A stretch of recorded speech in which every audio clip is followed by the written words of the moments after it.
Home alone. I remember the first time that my parents left me home alone. I was very grown up, and I thought that I would be just fine. I was fine for a while. I watched television and had something to eat. I called my friend on the phone, and we talked for a while. Then I sat down to read a book. The house was quiet, very quiet. I found myself listening very carefully. I heard a tapping noise. I wondered where it was coming from.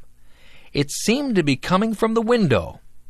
I turned out the lights so that nobody would see me, and I peeked out the window carefully. I was expecting to see a robber tapping at my window. There was nobody there. It was just a tree branch swaying in the breeze and tapping at my window. I felt silly. I turned on the lights and sat back down to read my book. A few minutes later, I heard some creaking noises. I listened carefully. Then I heard a clunking noise. I think it might have been the furnace. Then there was a whirring noise.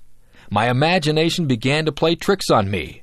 I was imagining that there were all kinds of creatures in the house. I told myself to grow up.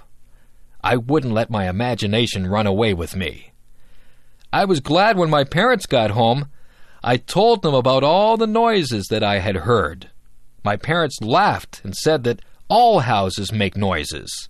We're usually just so busy that we don't hear all the noises that go on.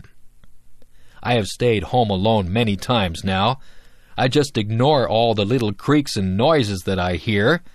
I'm still alert and listen for anything suspicious, but I know that there are lots of noises that are harmless.